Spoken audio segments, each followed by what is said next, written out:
मर्यादम पुष्टम राम। क्या वो सच में एग्जिस्ट करते थे?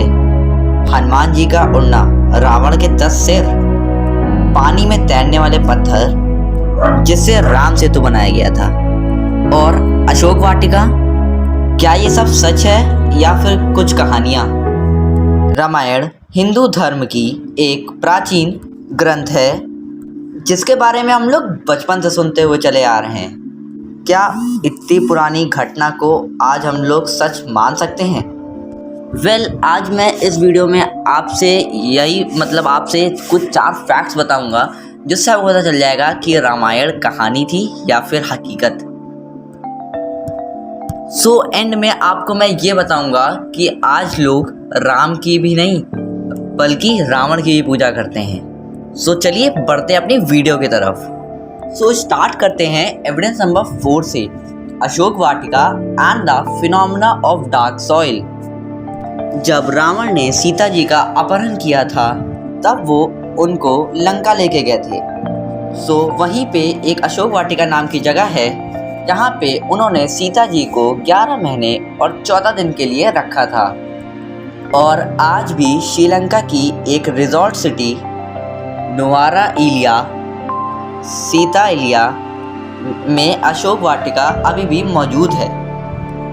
हैरानी की बात है कि तेतरा युग की अशोक वाटिका अभी भी श्रीलंका में मौजूद है। आपको आज के कलयुग में भी देखने को मिल जाएगी। क्या हैरानी की बात है। और शॉकिंग बात यह है कि आप आज भी श्रीलंका की टिकट लेके वहाँ जाके वो अशोक वाटिका देख सकते हैं आप लोग। और सिर्फ यही नहीं, एक और शॉकिंग फैक्ट है। ऐसा एक फैक्ट श्रीलंका की मिट्टी में भी पाया जाता है। कहा जाता है जब हनुमान जी सीता जी को लेने लंका पहुँचे थे तब उन्होंने पूरी लंका में आग लगा दी थी। और आज भी जहाँ पे रावण की लंका हुआ करती थी वहाँ की मिट्टी अभी भी काली है as compare to other areas of the Sri Lanka. Actually मिट्टी का रंग काला तब होता है कि जब हज़ारों साल से ऑर्गेनिक मैटर डीके हो जाता है और सॉइल हाई टेम्परेचर कंडीशन में रहती है। तो फिर ये कहना गलत नहीं होगा कि हनुमान जी ने सही में रावण की लंका में आग लगाई थी। आपका इसमें क्या कहना है? अब बात करते हैं एविडेंस नंबर 3 की, the footprints of Hanuman ji. जैसे कि रामायण में बताया गया है कि हनुमान जी अपने शरीर को बड़ा, छोटा, भारी और हल्का कर सकते थे। तो फिर श्री राम जी के आदेश अनुसार उन्होंने एक विशाल रूप धारण किया था तट तक पहुंचने के लिए। यह हनुमान जी ने अपना बड़ा एक विशाल रूप किया था धारण और एक लंबी छलांग लगाई थी। कहा जाता है कि ये हनुमान जी का विशाल रूप इतना ज़्यादा बड़ा था कि उनके छलांग लगाने से ज़मीन में गड्ढे पड़ जाते थे। और आज भी श्रीलंका के अशोक वनम में उनके फुटप्रिंट्स देखने को मिल जाते हैं। और ये निशान कहीं पे बड़े और कहीं पे छोटे हैं, जिससे पता चलता है कि हनुमान जी अपना शरीर बड़ा और छोटा कर सकते थे।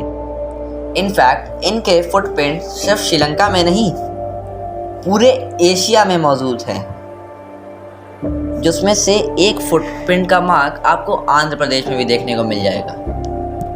अब बात करते हैं evidence number 2, floating stones of Rameswaram. वैसे मैं जब भी रामायण के बारे में सुनता था मैं ये ज़रूर सोचता था कि राम नाम के पत्थर पानी में तैर कैसे रहे। वैसे जनरली कोई भी पत्थर पानी में डूब जाता है, पर फिर राम नाम के पत्थर क्यों नहीं डूबते?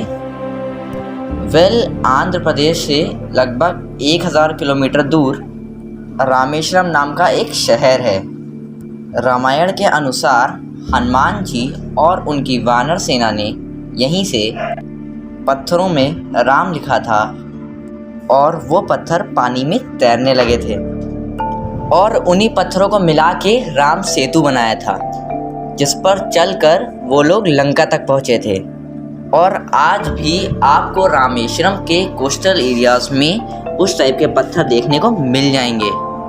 कई आर्कियोलॉजिस्ट का ये मानना है ये ह्यूमरस रॉक्स होते हैं जो वॉल्केनिक इरप्शंस के बाद निकलते हैं, और इस टाइप के पत्थर पानी में तैरते हैं जो वॉल्केनो इरप्शन से बनते हैं। पर सोचने वाली बात तो ये है कि ह्यूमरस रॉक्स ऐसी जगह पे मिलते हैं जहाँ पे आसपास वॉल्केनो हो और उसमें इरप्शन भी हुआ हो, और रामेश्वरम के कोस्टल एरियाज़ में वॉल्केनो इरप्शन होने का कोई भी सबूत नहीं है। वहाँ पे वॉल्केनो इरप्शन नहीं हुआ पर तब भी वहाँ के पत्थर पानी में तैर रहे हैं। ये क्या स्ट्रेंज नहीं है? लॉजिकली तो ये इम्पॉसिबल लग रहा है, पर आप लोग को क्या लगता है? इसके पीछे कोई लॉजिक छुपा है या फिर मैजिक है? अभी तो मैंने खाली पानी में तैरने वाले पत्थरों की बात की है। अगर आपको पानी में तैरने वाला पुल मिल जाए तो सो बढ़ते हैं अपने एविडेंस नंबर 1 की ओर। The name was the Ram Setu bridge. NASA ने राम सेतु के अगेंस्ट एक एविडेंस दिया था। नासा शटल ने एक मिस्टीरियस ब्रिज की पिक्चर रिलीज़ की थी जो कि कभी इंडिया और श्रीलंका को कभी कनेक्ट करता था। वो ब्रिज, उस इमेज के अकॉर्डिंग वो ब्रिज 30 किलोमीटर लंबा था। नासा ने ये तक कहा था कि जिस तरह का उस ब्रिज का कॉम्पोजिशन और कर्वेचर है वो साइंस और फिजिक्स के अगेंस्ट है। अगर आप गूगल लेंस या फिर अगर आप गूगल मैप के सैटेलाइट फंक्शन से या फिर गूगल अर्थ की हेल्प से इसे मतलब इस एरिया को अगर आप स्ट्रेच करके देखोगे, ये एविडेंस आपको वाकई में दिखाई देगा। है ना कमाल की बात? सो अब बारी है बोनस फैक्ट की। आप लोगों ने राम मंदिर के बारे में तो सुना ही होगा।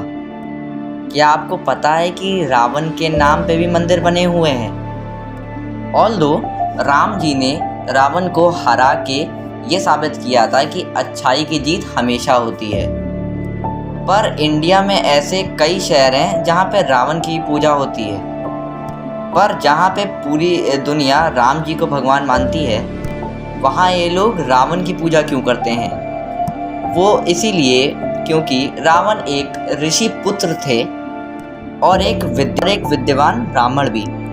उन्होंने शिव जी की कड़क तपस्या कर से उनसे कई वरदान भी हासिल किए थे। उन्हें शास्त्र और वेदा का पूरा ज्ञान था और इसीलिए रावण की इन्हीं अच्छाई के लिए इंडिया में कुछ जगह रावण के मंदिर हैं और वहाँ उनकी पूजा भी की जाती है। ऐसा माना जाता है कि रावण का जन्म उत्तर प्रदेश के बिसरक नाम की एक जगह पे हुआ था और इसीलिए वहाँ के लोग नवरात्रि के बाद एक यज्ञ करते हैं और उसी जगह वहाँ पे रावण के पुतले जलाने की जगह उन्हें श्रद्धांजलि अर्पण करते हैं। उत्तर प्रदेश के एक कानपुर के जगह में उनका मंदिर ही बनाया गया है जो कि साल में केवल एक दिन खुलता है।